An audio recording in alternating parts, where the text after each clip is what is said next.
Hello friend, welcome to my channel Dr. Usman. Today I would like to talk with you regarding PCR polymerase chain reaction because many people would like to know regarding how PCR testing of COVID-19 is being done in worldwide because you don't know the basic concept of PCR, because if you are not from life sciences or from science subject, you don't know about the basic molecular biology technique which is PCR. So I would like to share with you my personal slides regarding PCR which I prepared during my studies. So please, if you are new at my channel, kindly subscribe my channel, press the bell icon button. I will turn my screen to my laptop and then we will discuss regarding polymerase chain reaction, why it is important and how accurate it is. Okay, so let's move. So PCR is a polymerase chain reaction. So the name itself indicates that an enzyme which is known as polymerase is used in this reaction, and it is a chain reaction. In simple words, you can say that it is a cyclic process. So, so, so starting with the molecule of life. So in PCR we use the molecule of life. Any guesses? So I will tell you, the molecule of life is deoxyribonucleic acid, which is known as DNA. So why it is called as molecule of life? Because it contains the genetic information from parents to their offspring. So how it looks like? So it is a double-stranded helical structure which coiled around each other. So it runs from 5 prime to 3 prime, and it's complementary from 3 prime to 5 prime. So I will explain you each step why it is called as 5 prime, what are the main component of it. So it contains 4 nitrogen bases in DNA, which is guanine, cytosine, adenine and thymine. And in RNA, thymine is replaced by uracil. So today I will talk with you regarding DNA, which is deoxyribonucleic acid. So we will main focus is on thymine. So in DNA there are 4 bases, nitrogen bases, which is guanine, cytosine, adenine and thymine. And then there is a sugar backbone. In DNA it is deoxyribose, and in RNA it is ribose. So what is the difference? So the difference is of in deoxyribose we have hydrogen at 2 prime and ribose at 2 prime. Okay? So in ribose we have OH in 2 prime. So why I am saying 1 prime, 2 prime, 3 prime, 4 prime, 5 prime carbon? You can see that the carbon is 1 prime, 2 prime, 3 prime, 4 prime, 5 prime. This is because the nitrogen based carbon numbering is 1, 2, 3, 4, 5, and the sugar backbone name is 1 prime, 2 prime, 3 prime. So from this one, so this backbone decided the 5 prime and 3 prime. So if we have 5 prime, so we have 5 prime carbon at the end. So the basic structure of our DNA contains a phosphate at 5 prime, then we have the sugar, and then at 1 prime we have the nitrogen containing base. So we can see from here that 5 prime carbon have the phosphate, and then it combines with 3 prime with the 5 prime phosphate. So this is the elongation. Okay, so it runs from 5 prime to 3 prime. So at the end of the chain we have 3 prime at the end, and in the 1 prime end we have the nitrogen containing base. So if we have 5 prime and 3 prime ends, so this is the chain reaction. So this is the elongation of a DNA strand. So if we have same complementary sites, then cytosine must have 3 pairs of hydrogen bonds with guanine, and adenine have 2 bonds. So this is the bonding between these 2 pairs. So you can see that it is difficult to break 3 bonds than 2 bonds. So if we have more GCs G and C in the DNA strand, it is more stable and it needs more force to break. So then DNA looks like this, from 5' to 3' and 3' to 5', and it has complementary bases which is adenine, guanine and cytosine and thymine.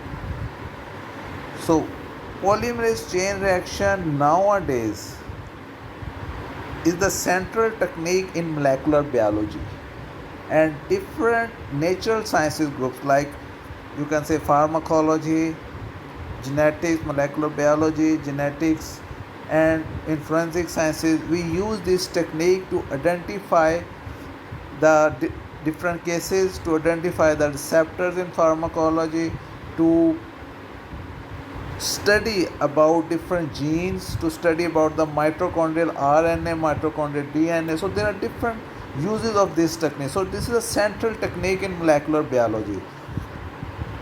So it is an in vitro technique. You don't need any animal. So without animal we can use this technique. So it is an in vitro technique. It is a single tube reaction. You have to put everything in a single tube and then it is a single tube reaction. Then you can amplify any nucleotide signal. So you have a single stranded 10 base pair, 15 base pair, 20 base pair or 1000 base. You can amplify any nucleotide sequence, and then you can also have your desired number of nucleotide or gene.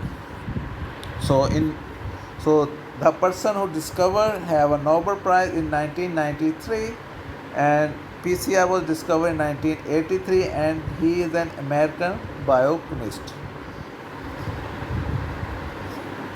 But 10 years ago in 1976,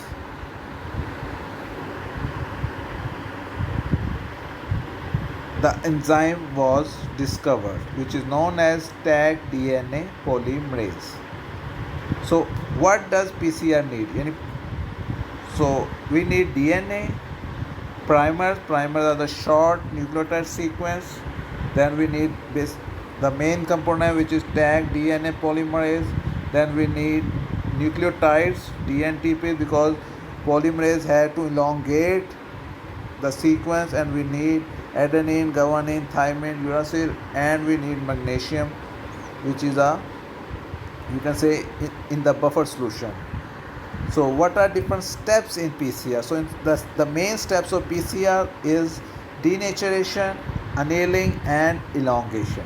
So if we start to study denaturation, it normally you set the temperature at 95 degree and then it start to denature the double stranded into two single stranded DNA. So now we have two single stranded DNA, they become denatured at 95 degree. So it start from 5' to 3' and then from 5' to 3'. So from this picture you will see that we need now two primers. One is the forward primer and then one is the reverse primer. So the forward primer binds from 5' to 3' and the reverse primer binds from 3' but on the other strand, 5' to 3', because the elongation always happens from 5' to 3'. Okay, so and then we need DNTPs and DNA polymerase. So the DNA polymerase sits on the primer and then it start to collect adenine, thymine, guanine and cytosine, and then it start to elongate. So this is the primer anneal, and then there is an elongation step, and then it is a cyclic condition from the name polymerase chain reaction, and the main steps are denature, primer anneal, DNA synthesis and then elongation, and then again this cycle repeats, and then we have double number of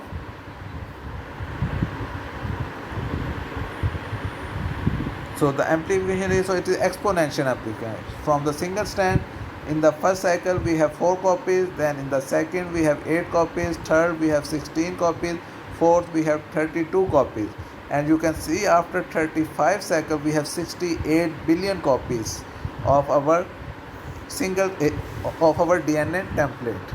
So what are the advantage? It is a single tube reaction. It has a speed, easy of use, sensitivity and specificity. So from this slide you will now imagine how specific COVID-19 PCR works. So this is the basic, you can say, basic idea of reverse transcriptase polymerase chain reaction. So I explained everything about polymerase chain reaction, so you can just imagine this mechanism behind the identification of COVID-19, because this is RNA virus. So first we have to transcribe this RNA virus into DNA, and then this we will quantify